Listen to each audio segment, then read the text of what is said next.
ಹಾಂ ಕಡಲೆ, ಹುರ್ಗಡ್ಲೆ, ಸೊಸೆ ಕಡಲೆ, ಕಡಲೆಕಾಳು, ಹಸಿ ಕಡಲೆಕಾಳು. ಹಾಂ ಇದು ಕಡಲೆ ಬೇಳೆ, ಇದು ತೊಗರಿ ಬೇಳೆ, ಹಾಂ ಇದು ಇದು ಸಾಸಿವೆ,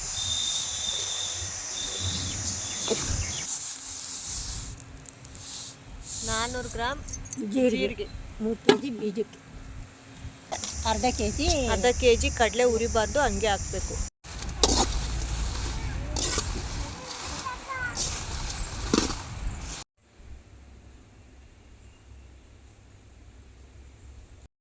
ಲಕ್ಷ್ಮಮ್ಮ ವಿಲೇಜ್ ಕುಕ್ಕಿಂಗ್ ಯೂಟ್ಯೂಬ್ ಚಾನಲ್ನ ದಯವಿಟ್ಟು ಸಬ್ಸ್ಕ್ರೈಬ್ ಮಾಡ್ಕೊಂಡು ನೋಡಿ. ಹಾಯ್ ಫ್ರೆಂಡ್ಸ್, ಎಲ್ರಿಗೂ ನಮಸ್ಕಾರ. ಫ್ರೆಂಡ್ಸ್, ಇವತ್ತಿನ ವಿಡಿಯೋದಲ್ಲಿ ನಾವು ಮನೆಯಿಂದಲೇ ಸಾಂಬಾರ್ ಪೌಡರ್ನ ಹೇಗೆ ಮಾಡ್ಕೊಳ್ಳೋದು ಅಂತ ತೋರಿಸ್ಕೊಡ್ತಾ ಇದ್ದೀವಿ. ಸಾಂಬಾರ್ ಪೌಡರ್ಗೆ ಏನೇನು ಬೇಕು ಅಂತ ತೋರಿಸ್ತಾ ಇದ್ದೀವಿ ನೋಡಿ. ಗುಂಡೂರು ಮೆಣಸಿನಕಾಯಿ, ಇದು ಜೋರಾಗಿ ಹೇಳು. ಇದು ಗುಂಡೂರು ಮೆಣಸಿನ್ಕಾಯಿ, ಇದು ಗುಂಡೂರು ಮೆಣಸಿನಕಾಯಿ, ಹಾಂ ಇದು ಖಾರ ಮೆಣಸಿನಕಾಯಿ, ಹಾಂ ಇದು ಬ್ಯಾಡಗಿ ಮೆಣಸಿನಕಾಯಿ, ಹಾಂ ಇದು ಬೀಜ ಕೊತ್ತಂಬರಿ ಬೀಜ ಅಂಗಡಿಯಿಂದ ತಗೊಂಬಂದು ಚೆನ್ನಾಗಿ ಒಣಗಿಸ್ಕೋಬೇಕು. ಇವನ್ನೆಲ್ಲ ಅಂಗಡಿಯಿಂದ ತಂದು ಹಾಂ ಎಲ್ಲ ಚೆನ್ನಾಗಿ ಹಿಂಗೆ ಒಣಗಿಸ್ಕೋಬೇಕು. ಬೀಜ ಮತ್ತು ಈ ಮೆಣಸಿನ್ಕಾಯಿ ಎಲ್ಲ ಒಣಗಿಸ್ಕೋಬೇಕು. ಒಣಗಿಸ್ಕೋಬೇಕು.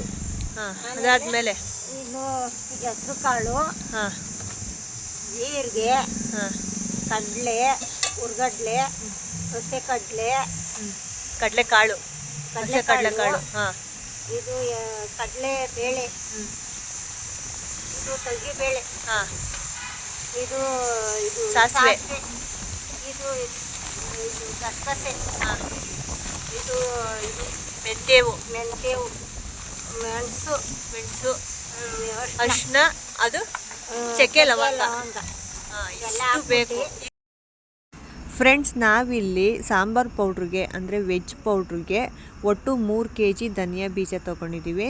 ಸಣ್ಣ ಉರಿನಲ್ಲಿ ಬೀಜನ ಹುರ್ಕೋಬೇಕು, ಜಾಸ್ತಿ ಸೀಸ್ಬಾರ್ದು, ಮೀಡಿಯಮ್ ಉರಿನಲ್ಲಿ ಚೆನ್ನಾಗೆ ಹುರ್ಕೋಬೇಕು.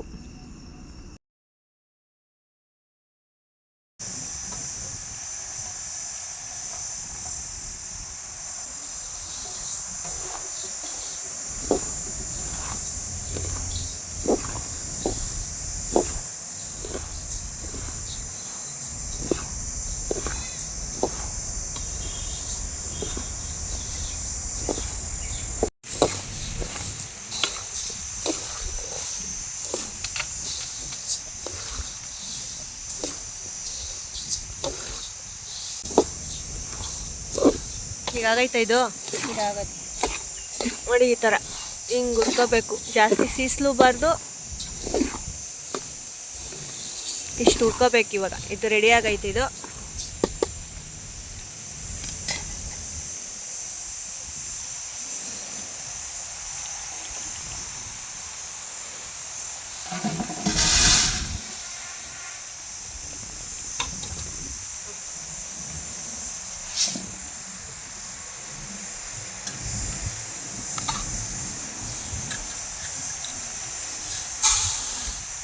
ಮತ್ತು ಸಾಂಬಾರ್ ಪೌಡ್ರಿಗೆ, ವೆಜ್ ಪೌಡ್ರಿಗೆ 3 kg ಬೀಜ ಹಾಕ್ತಾಯಿದ್ದೀವಿ.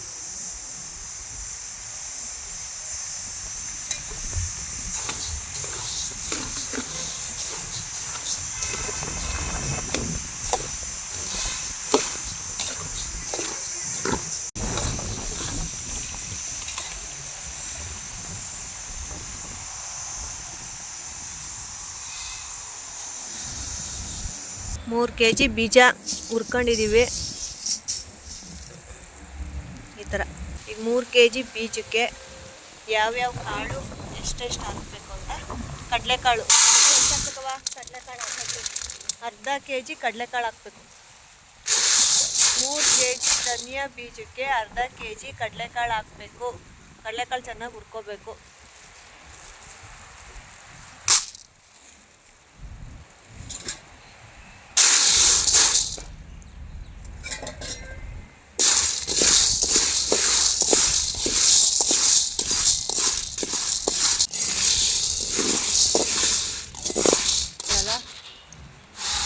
ಕಡಲೆಕಾಳು ಅರ್ಧ kg ಕಡಲೆಕಾಳು,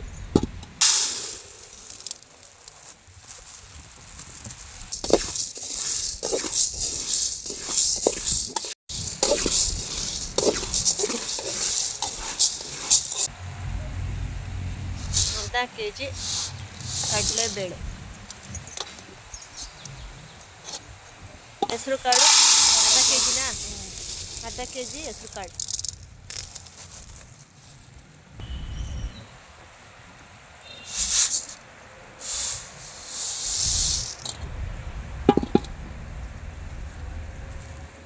ಜೀರಿಗೆನೂ ಅರ್ಧ ಕೆ ಜಿನ, 100 ಗ್ರಾಮ್ ಮಾಡ್ಕೊತೀವಿ. 400 ಗ್ರಾಮ್.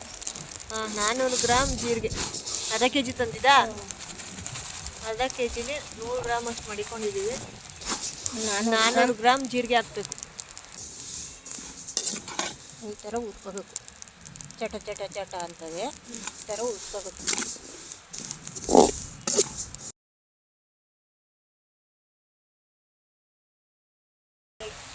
ತೊಗರಿ ಬೇಳೆ ಮನೇಲೇ ಮಾಡ್ಕೊಂಡಿರೋದಾ? ಮನೆಯಲ್ಲೇ ಮಾಡ್ಕೊಂಡಿರೋದು. ನಾವು ಮನೇಲಿ ಮಾಡ್ಕೊಂಡಿರೋದು ಹಾಕ್ತಾ ಇದ್ದೀವಿ. ನೀವು ಅಂಗಡಿಯಿಂದ ಬೇಕಾದ್ರೆ ತಂದು ಹಾಕ್ಬೋದು. ಅರ್ಧ ಕೆ ಜಿನ ಇದೂ ಬೇಳೆ, ತೊಗರಿ ಬೇಳೆ. ಅರ್ಧ ಕೆ ಜಿ ತೊಗರಿ ಬೇಳೆ ಈ ಥರ ಹುರ್ಕೋಬೇಕು.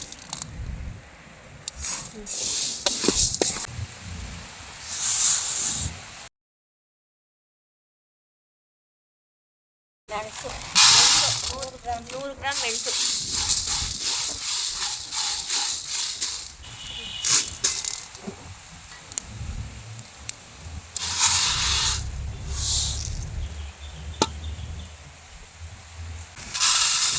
ಮೆಂತ್ಯ 100 ಗ್ರಾಮ್. 100 ಗ್ರಾಮ್ ಮೆಂತ್ಯ.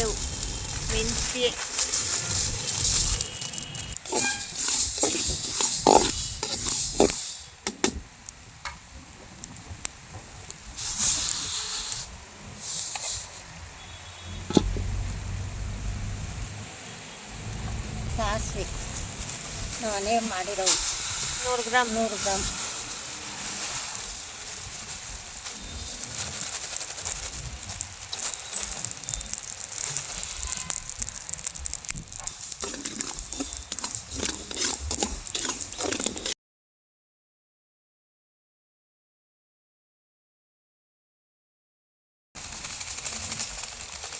ನೂರು ಗ್ರಾಮ್ ಗಸಗಸೆ.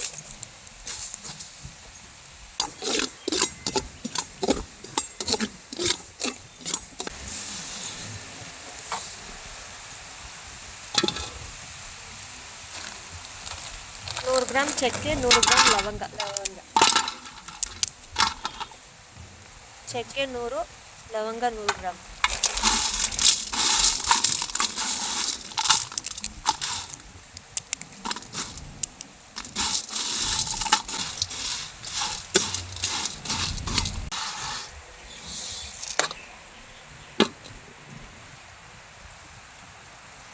ಗೋಟು ಅಷ್ಟೊಂದು ಗೋಟಾ? ಎಷ್ಟು ಗೋಟು? ಅಷ್ಟೊಂದು ಗೋಟು ಹಾಕ್ಕೊಂಡ್ರೆ ಚೆನ್ನಾಗಿರುತ್ತೆ. 6,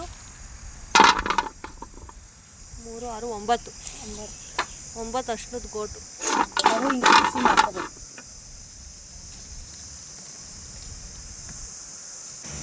ಮೊದಲು ಹುರ್ಕೊಂಡು ಈ ಥರ, ಆಮೇಲೆ ಅದನ್ನ ಕುಟ್ಬಿಟ್ಟು ಪುಡಿ ಮಾಡಿಬಿಟ್ಟು ಆಮೇಲೆ ಅದ್ರೊಳಗಡೆ ಹಾಕ್ಬೇಕು. ಡೈರೆಕ್ಟಾಗಿ ಮಿಷಿನ್ಗೆ ಹಾಕಿಸೋದ್ರಿಂದ ಅದ್ರೊಳಗಡೆ ಹಾಕಿದ್ರೆ ಚೆನ್ನಾಗಿ ನುಣ್ಣಗಾಗಲ್ಲ ಅಂದ್ಬಿಟ್ಟು ಕುಟ್ಕೊಂಡು ಇಲ್ಲೇ ಪುಡಿ ಮಾಡಿಬಿಟ್ಟು ಆಮೇಲೆ ಅದ್ರೊಳಗಡೆ ಹಾಕ್ಬೇಕು ಸಪ್ರೇಟ್. ಅದು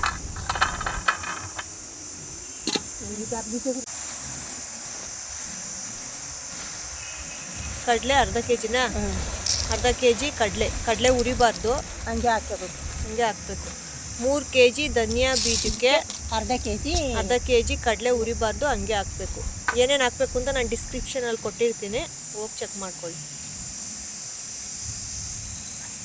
ಸೊಪ್ಪು ಕಿತ್ಕೊಂಡು ಬಿಸಿಲಲ್ಲಿ ಒಣಗಿಸ್ಕೊಂಡು ಹಾಕ್ತಾ ಇದ್ದೀವಿ. ಇಷ್ಟು ಇಲ್ಲಿ ಉರಿದು ಹಾಕ್ಬೇಕು. ಹಾಕ್ಬಿಟ್ಟು ಇದು ಬರೀ ಸಾಂಬಾರು ಪೌಡ್ರಿಗೆ, ಮಟನ್ ಸಾಂಬಾರು ಪೌಡ್ರಿಗೆ ಹಾಕ್ಬಾರ್ದು, ವೆಜ್ ಪೌಡ್ರಿಗೆ ಮಾತ್ರ ಕರಿಬೇವಿನ ಸೊಪ್ಪು ಹಾಕ್ಬೇಕು.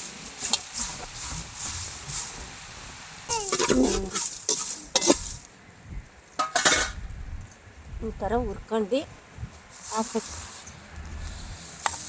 ಇದು ಕಾಳು ಮೆಣಸಿನ್ಕಾಯಿ, ಖಾರದ ಮೆಣಸಿನ್ಕಾಯಿ ಅರ್ಧ ಕೆ ಜಿ ಹಾಕ್ಬೇಕಾ? 3/4 ಕೆ ಜಿ ಇದಕ್ಕೆ. 3/4 ಕೆ ಜಿ ಖಾರದ ಮೆಣಸಿನ್ಕಾಯಿ ಒಂದು ಸ್ವಲ್ಪ ಎಣ್ಣೆ ಬಿಡ್ಕೊಂಡು ಉರಿಬೇಕು. 3/4 ಕೆ ಜಿ ಹಾಕಬೇಕು ಸಾಂಬಾರು ಪೌಡ್ರಿಗೆ. 3 ಕೆ ಜಿ ಧನಿಯಕ್ಕೆ 3/4 ಕೆ ಜಿ ಮೆಣಸಿನ್ಕಾಯಿ ಹಾಕಬೇಕು.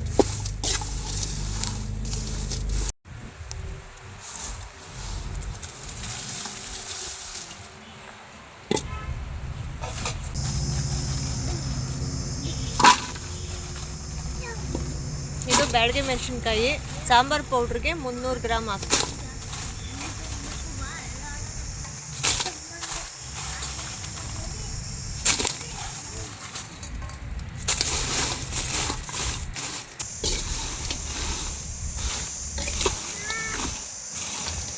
ಈ ಥರ ಮುಚ್ಕೋಬೇಕು.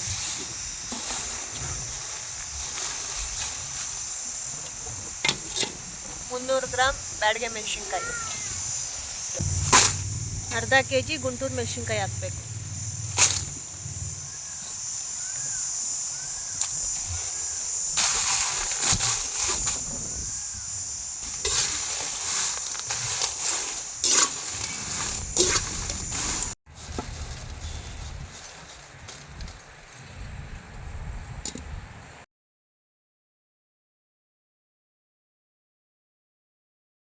ಫ್ರೆಂಡ್ಸ್, ಇವಾಗ ಹುರಿದಿದ್ದೆಲ್ಲ ಆಗಿದೆ. ಈಗ ಇದನ್ನು ಮಿಷಿನ್ ತೊಗೊಂಡೋಗಿ ಹಾಕಿಸ್ಕೊಂಬರ್ಬೇಕು, ಪುಡಿ ಮಾಡಿಸ್ಕೊಂಬರ್ಬೇಕು.